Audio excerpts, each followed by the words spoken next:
Welcome to today's episode of One Breath. Today we will contemplate together how that things that are done with. We will consider the innate balance that what is inherits by its incarnation and manifestation into this present moment of our consciousness. We will begin in a moment after the bell.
Yeah, God's the bestest.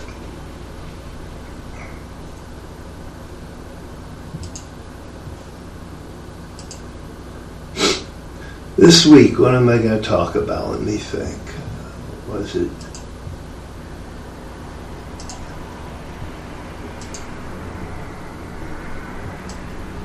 I guess I'd have to say that I'm going to talk about, if I have to give it a title or a name, probably something like simplicity, simplicity. There was a teacher called Ajahn Chah, and he said a lot of pretty awesome things. He was a sage of more recent times.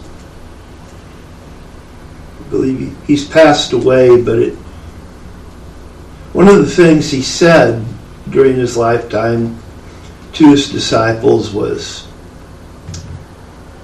eat little, sleep little, and speak little. He said, eat little, sleep little, and speak little.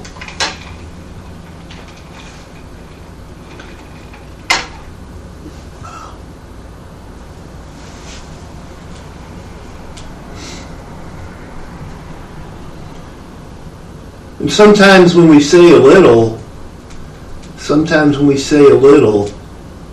it says a lot. And sometimes when we say a lot, it really says little. Yeah, sometimes when we say a little, it says a lot. And other times we say a lot, but it really says little about anything.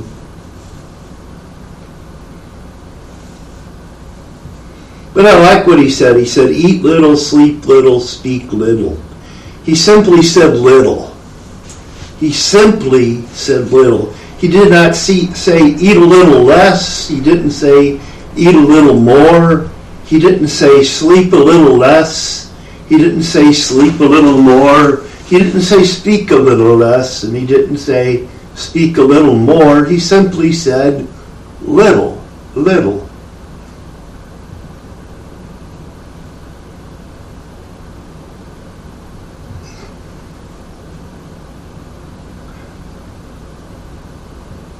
He didn't say less or more. It's we who add the less or more to what is said and complicate what is said to be something that it's not.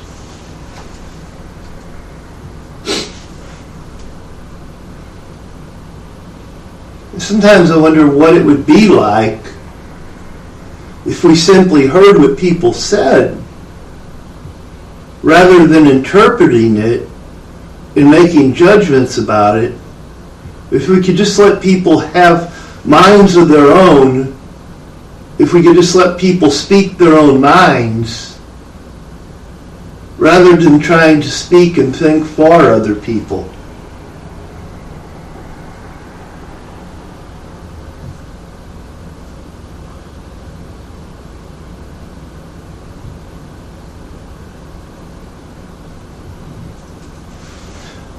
And when we look at aversion and attachment, when we consider aversion and attachment, aren't they really in their basic nature matters of more than and less than, matters of addition and subtraction?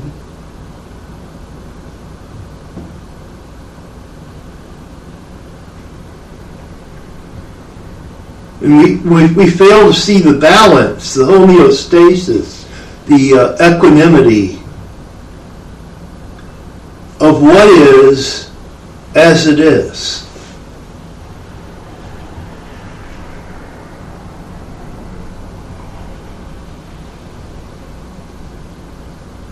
And it isn't that balance is not already here, because balance is already here. But we fail to recognize it in the present moment. And failing to see that balance, failing to see that things are just right, just as they are, failing to see that they're just and righteous just as they are, we try to adjust. We try to make adjustments. And it's in the trying to adjust what's not broken that we break it.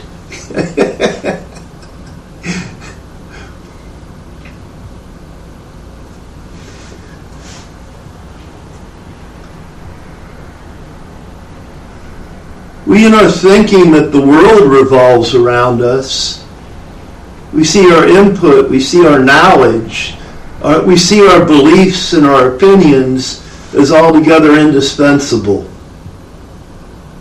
And we seek to save the world by our interjection of notions of right and wrong, in making and pronouncing judgment, in forecast on all that's around us.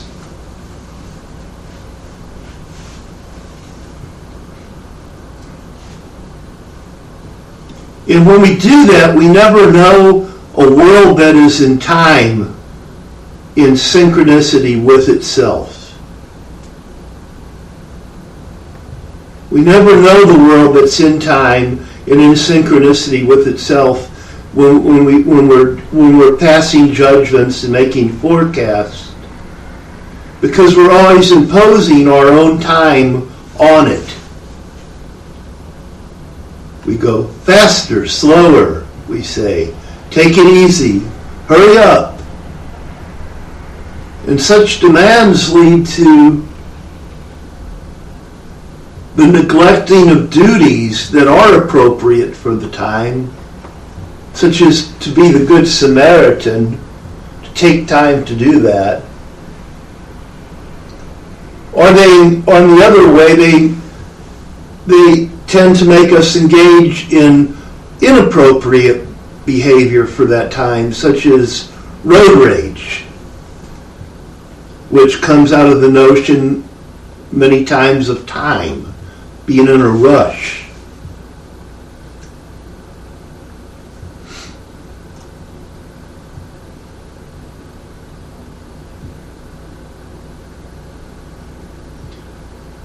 The ancient sage Lao Tzu wrote in the Tao Te Ching, he wrote, "The master does nothing,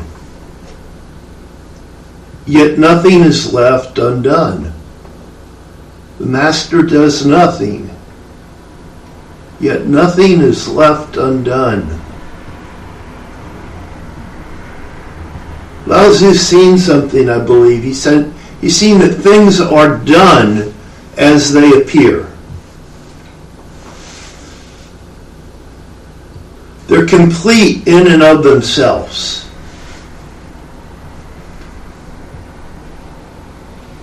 When the muffins come out of the oven, when the biscuits come out of the oven, they're done. If we put them back in and try to redo them, we only burn them. Because what is done is done. What is done is done.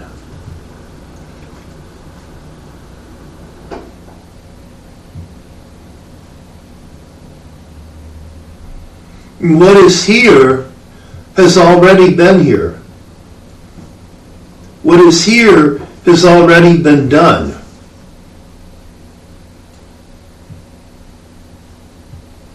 What is here has already been done. We only need to be done with it.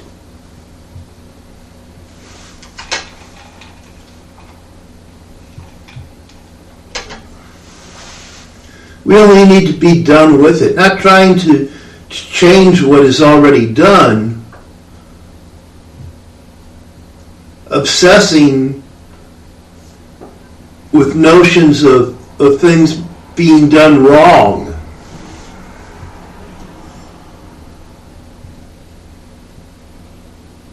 Because the thing is, everything that is done right.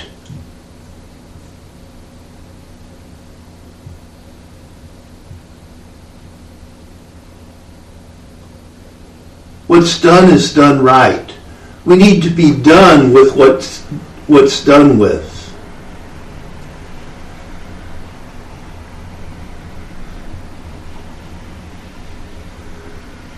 When we're not done with what's done with, we find ourselves in areas of unforgiveness.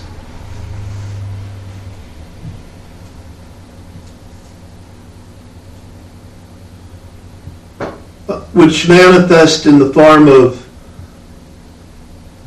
regret or apprehension.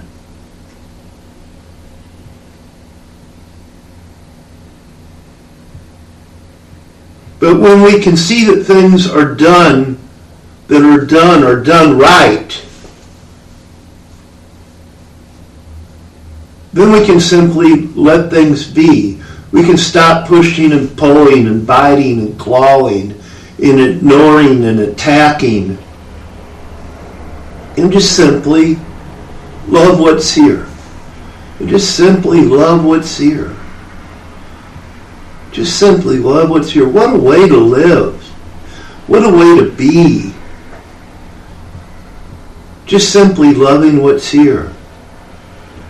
Just simply loving what's here. Loving things in the simplicity of their being in this moment.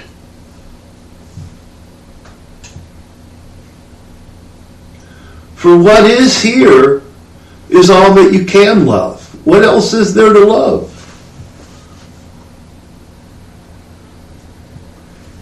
And you being love itself,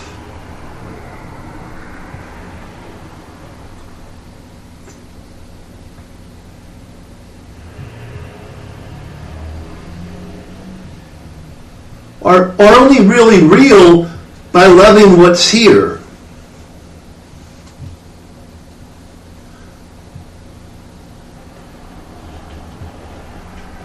Because when you don't love what's here, while you're here as love, what you're doing is trying to be something that you're not. That takes a lot of work. Yeah. That's heavy burden. That's a hard yoke.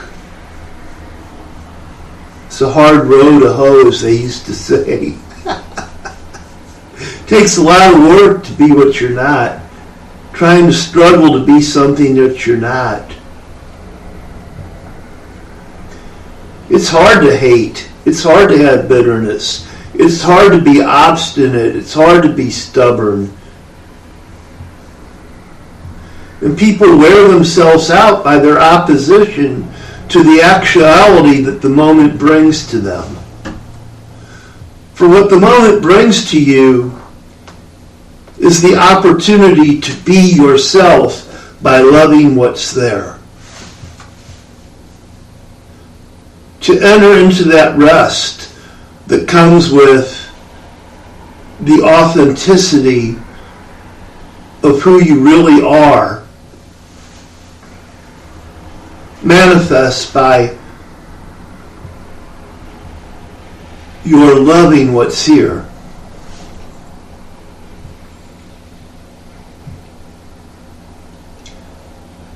And when we let things be simply as they are, when things are simply as they are, what we find, what we discover is that thoughts that we have are nothing more than that.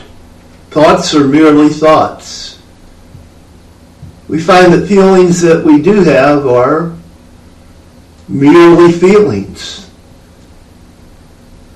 Events that happen around us are merely events. The sun is merely the sun in like. It's when we complicate these things by stories we spin around them and making them complex and serious that we lose sight of what things are in actuality. When we begin to adorn what's here with our beliefs and notions, and we begin to embellish the simple truth, that's when we create problems where there were none before.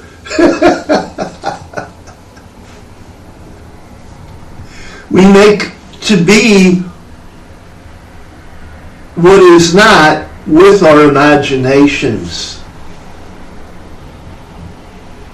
Yet in their simplicity, there's nothing wrong with any of it. When we see things as they really are, for what they really are, when we see things as they really are, for what they really are, apart from our beliefs and notions about what we think,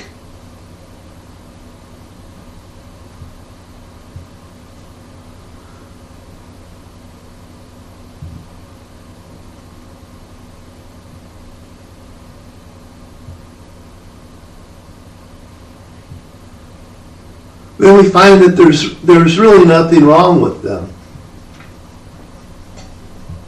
When we can see things as they really are, for what they really are, all those notions of right and wrong sort of lose their relevancy. Because they were only relevant because we made them so. They were only relevant, those notions of right and wrong were only relevant because we made them to be. We made them more than they were, simply beliefs and notions.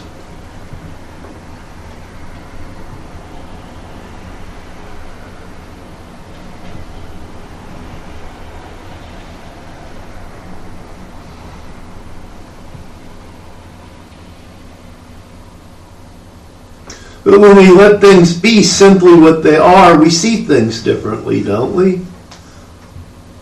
Perhaps I'm walking down the street and a girl smiles at me. In its simplicity, it's just a smile. Yet I can make that to be some kind of a sexual advance, or I can read another interpretation into it.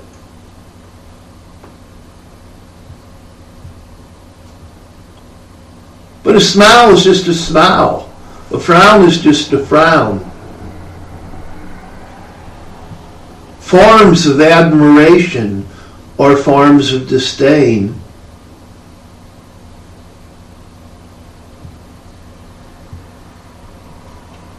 We don't need to take everything personally. When we see things in their simplicity, we begin to stop reading others' minds.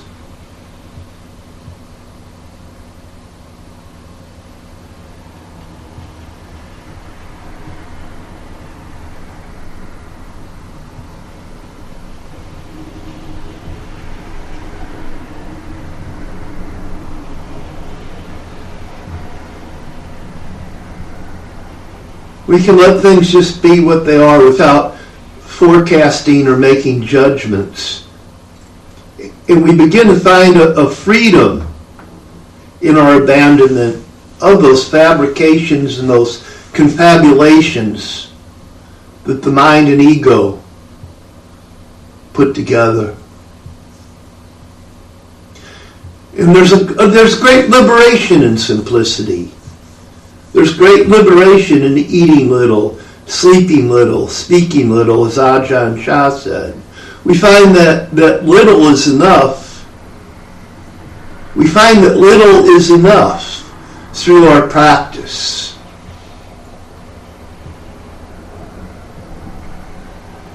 We find that little is enough through our practice. We find that there's no lack when we stop giving advice.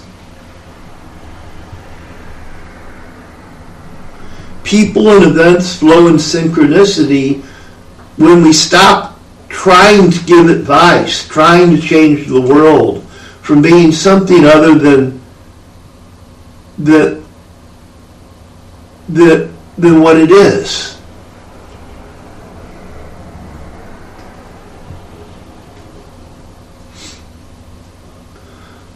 People and events come back into synchronization. They flow in time when we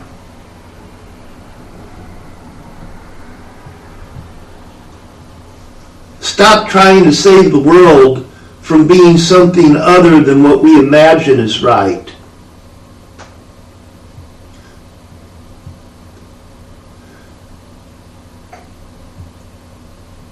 And then we come to see through this practice of letting things go that what we imagined to be right is simply that. It's imagination. It's an imagination. Our imagination does not make things right or wrong.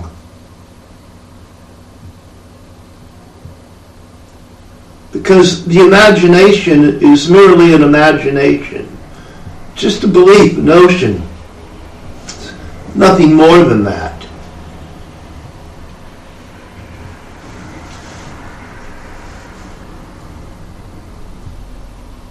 And we stop giving it significance and relevancy that it doesn't deserve when we practice. We let things be what they are, when they are, where they are, and in doing so, in observing rather than interfering and injecting our opinions upon everything, when we let things be,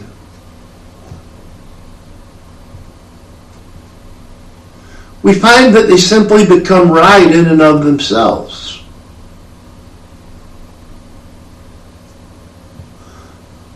When we stop judging things as being eternal when they are impermanent, we see that when we allow things time to change, that they do. All on their own.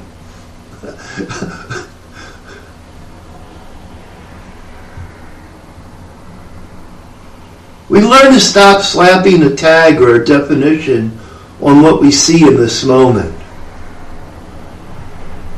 and letting it be simply merely what it is in this moment.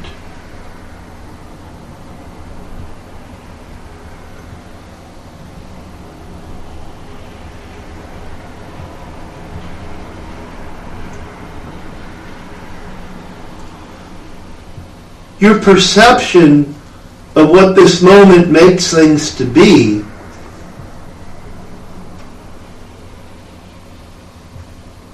is only your perception. It's not what things are.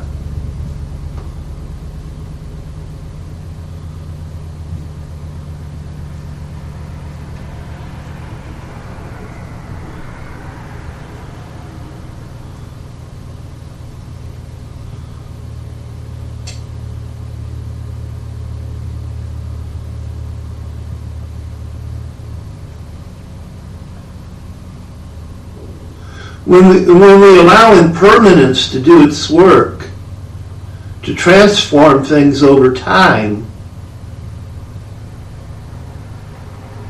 and when we don't expect things to conform to our beliefs about them, we don't expect things to conform to our beliefs about them, what we find is that they transform all on their own. Everything happens by itself, free and easily. There's nothing to do, nothing to undo. There's only letting things be done. There's only letting things become undone without force. Without force.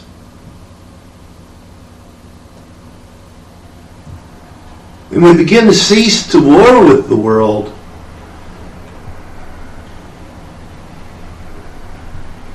And oppose it.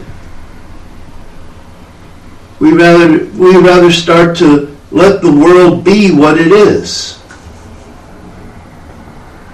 We let children be children and grow up on their own time to become through experience alone, what they can become through experience alone. We let children be children and grow up in their own time to become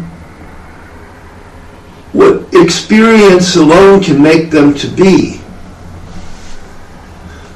We don't expect things like children to be something they're not at this time. We don't expect maturity out of things that aren't mature yet.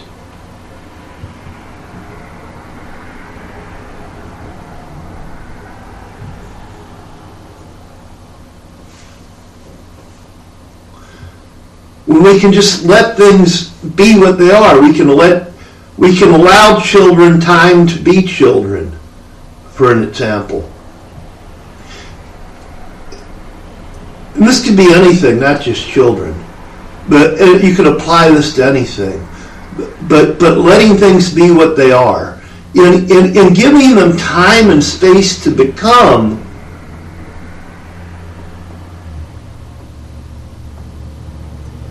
they become on their own what they were destined to be all along. We don't need to step in.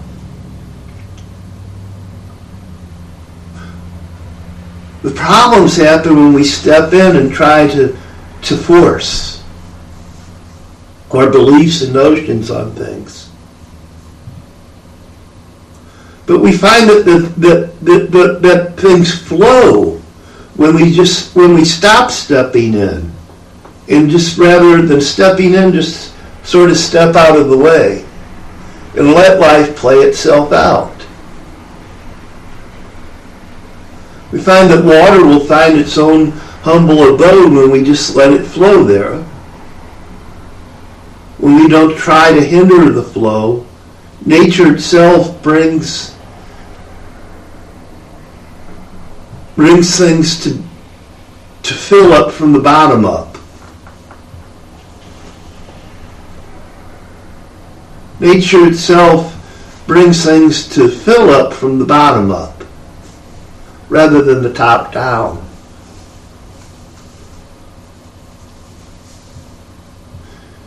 And what we need to see, can we do that with others? Can we do that with others? Can we let them fill the environment and occupy their own destiny from the bottom up? Can we let them grow skyward out of the soil of humility rather than expect them to fall downward from the sky like a star that's lost its place? Simply because we think that that's the way it ought to be.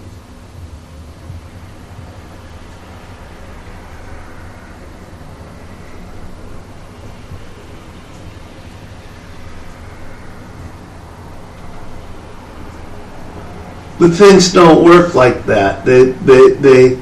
Things grow from the bottom up.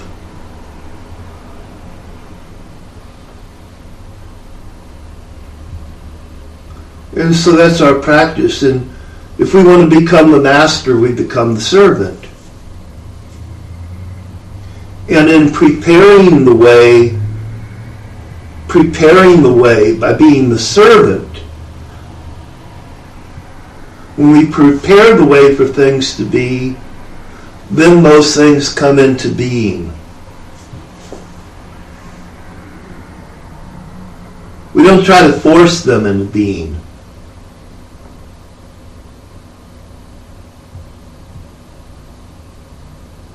Things are made to be loving by being loved. We love because we were first loved.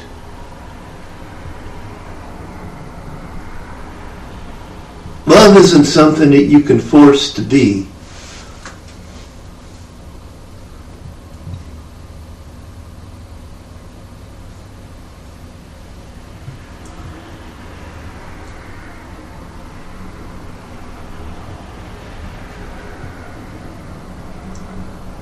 Love isn't something that you can force to be. It's our presence as it that brings things to be in it. It's our presence as it that brings things to be in it. Whatever comes to the light becomes the light. The moth drawn to the flame becomes a flame. It's transformed into the fire itself, not by force. It's the moth who comes to the flame. The flame doesn't chase down the moth and pursue it.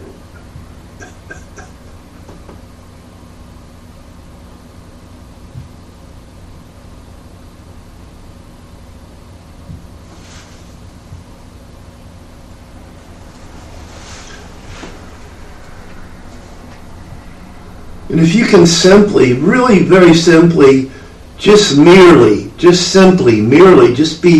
be loving without complicating it, you find that the world around you will become aflame with that.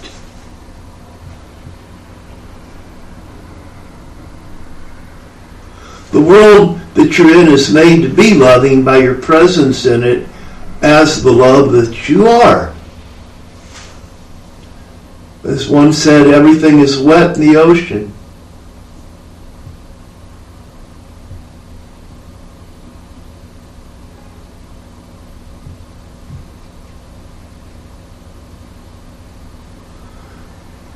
And the ocean simply allows for things to be within it.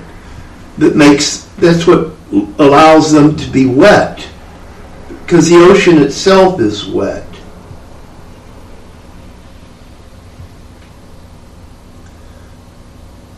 The ocean makes all things wet by simply allowing them into its presence. Because it itself is wet. It's the presence that makes things to be within it wet. It doesn't force wetness. It doesn't force it. It's the allowing of love for things to be within it, to make them to be loving, because love is loving. It's the presence of love that makes things within it to be loving.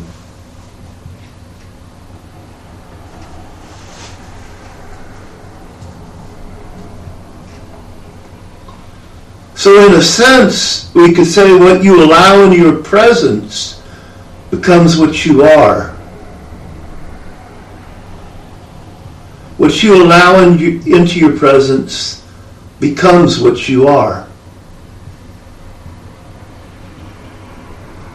It's not difficult.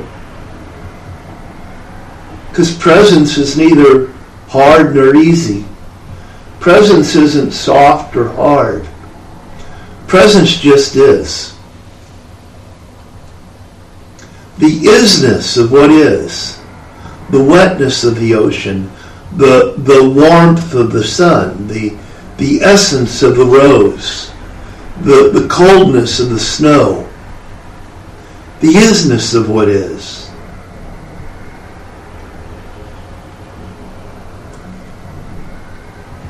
The wetness of the ocean, the warmth of the sun, the essence of the rose, the coldness of the snow, being.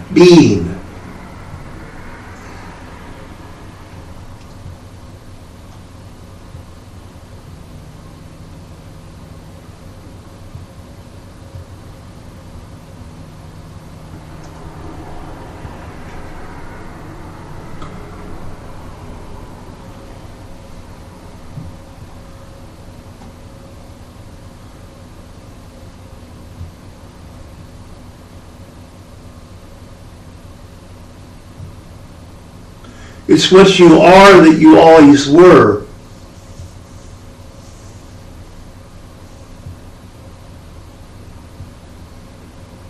It's what you are that you always were.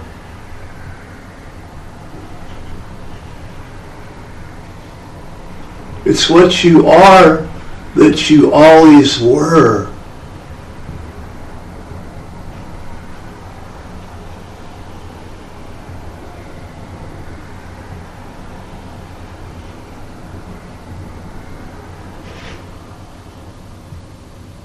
It's that presence that brings things into being.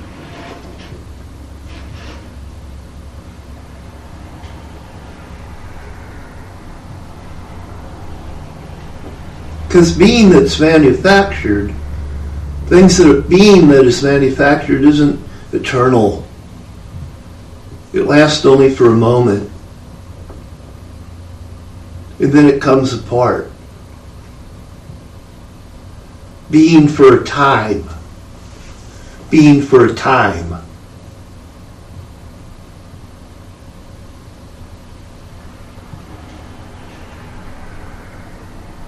Being that melts in the fire of adversity.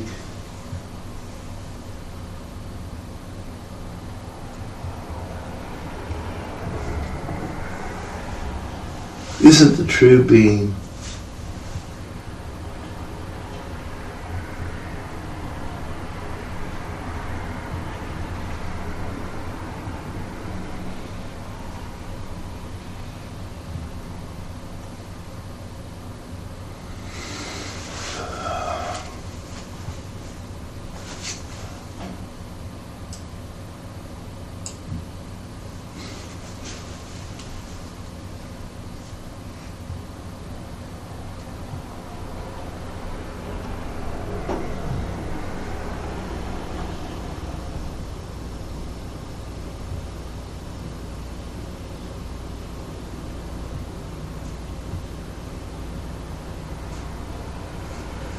But when we can bring what we really are into the light,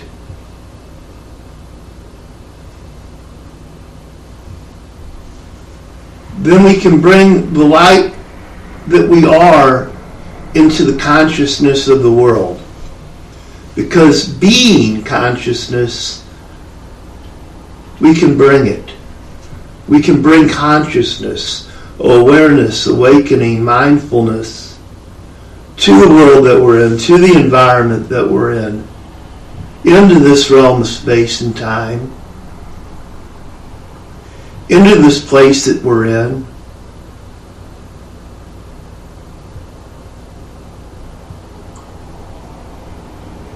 We don't have to put our candle under a bushel basket, but we can rather set it on a lampstand so that all can see the light of who we are.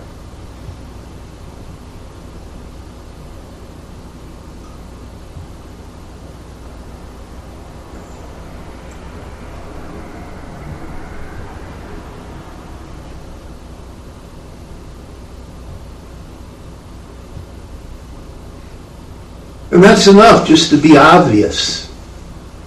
Obvious. We don't got to put a name tag on it.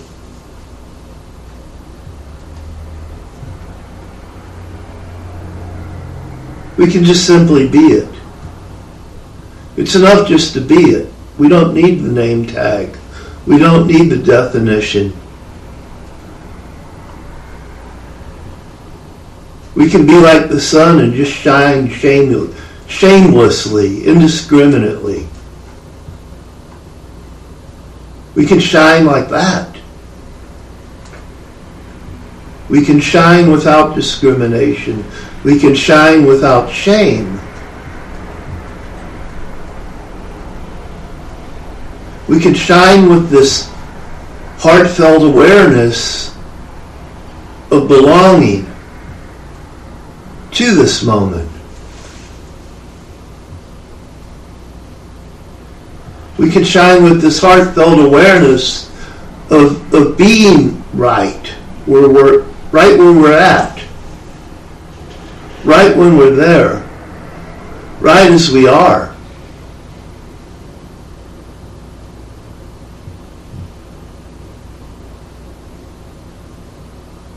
We can shine in such a way that we find that we don't need to explain our purpose or reason to be in this world. We can shine in a way that we find that we don't need to explain to ourselves or others our purpose or reason to be in this world.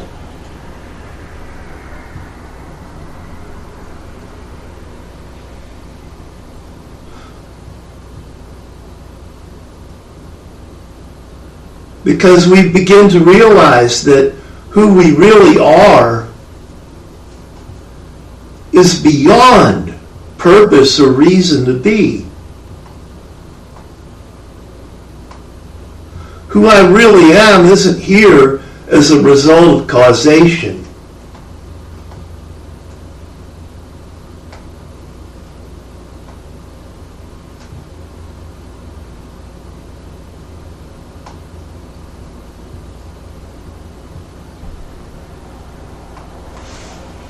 And walking in the light of this awareness,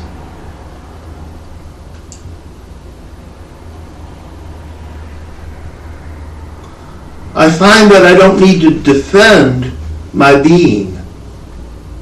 That I don't have to give account of myself in order to be exactly what I'm supposed to be.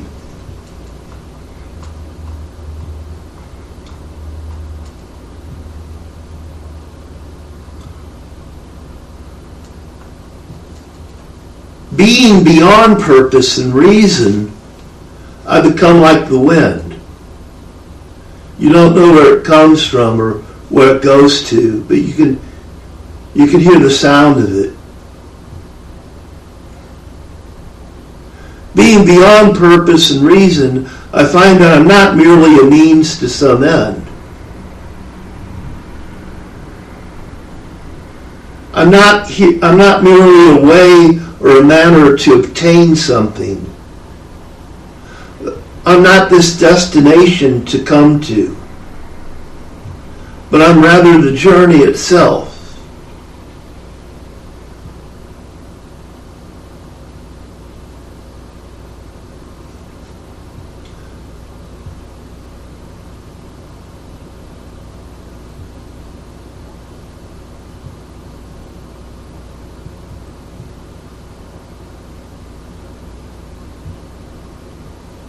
We find that what we are is the life itself. Who we are is the life itself. We are the life in the body. We are. That's what we are. The life in the body.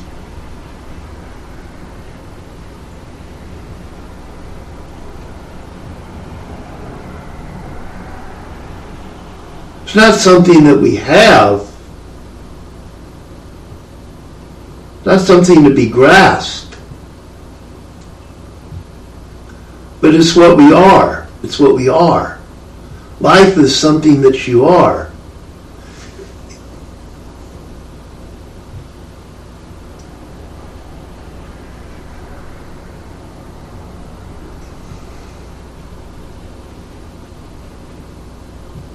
And it's essential to see this difference, that you're no different than the life itself. You are life manifesting itself here and now. You are life manifesting itself here and now, in this very moment. You are what life is. And if you simply look around you, it's all a manifestation of life. You're not separate from it. You're one with what is. You're one with what's here.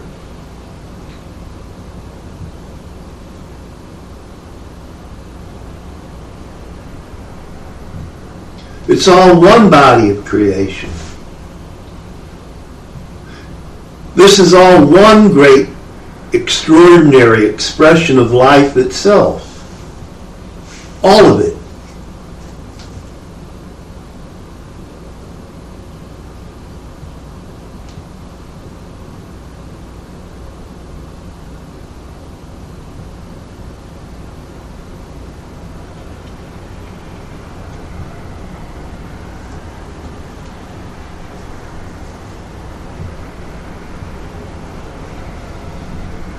And you're as much a part of that scene as the things that surround you. You're not watching something that you are not yourselves. You're not watching something that you are not yourself.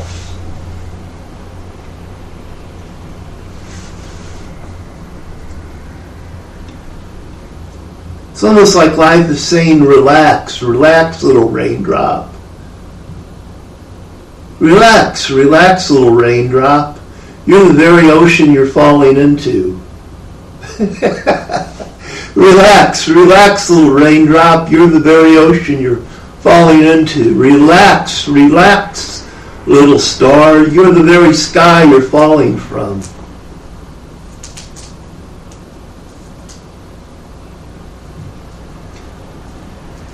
The sky goes with you when you hit the ground. Relax, relax, little man. You're the same young man that you fall from, and the very old man that you fall into being.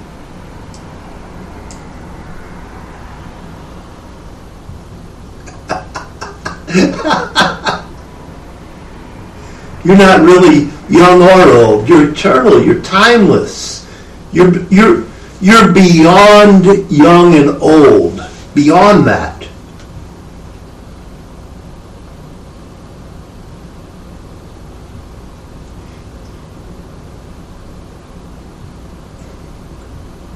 When are you old enough? When are you mature enough? You're mature enough when old and young lose their significance.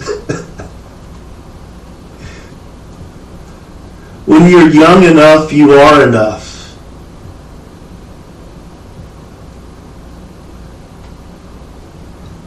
You're not young, you're enough. When you're old enough, you are enough. You're not old, you're just enough.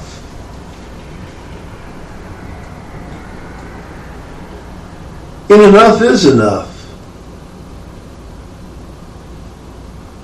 Enough is enough.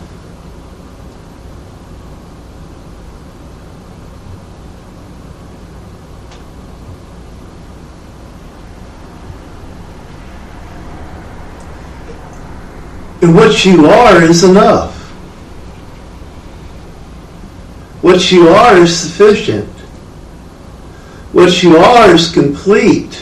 What you are is whole. What you are is one.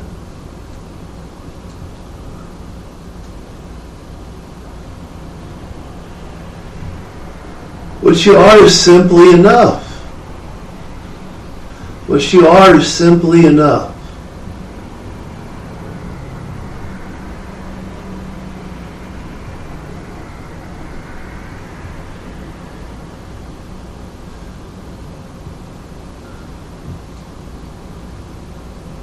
What you are is simply enough.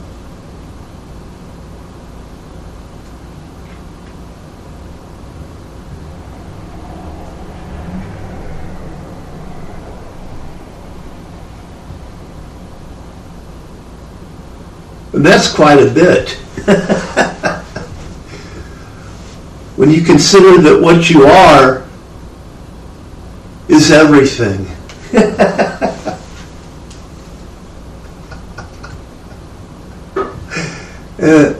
And it's not too much when you consider that what you are is nothing. You have none of it and all of it.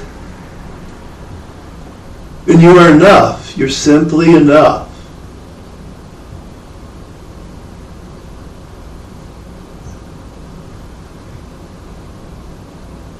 And being enough, you are enough.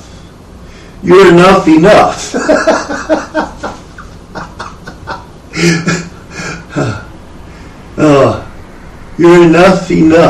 You are enough. It's all enough. There's enoughness here. There always was enoughness here.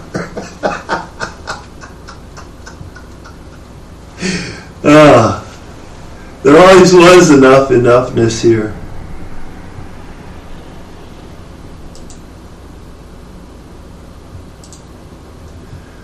Wow. And I think I'll make that enough for today. I think I'll probably stop right about there. This concludes today's session of One Breath. May all beings be peaceful. May all beings be happy. May all beings be safe. May all beings awaken to the light of their true nature. May all beings be free. To listen to past episodes or view our schedule, please visit our website at www.tinyurl.com/littlephil. Godspeed.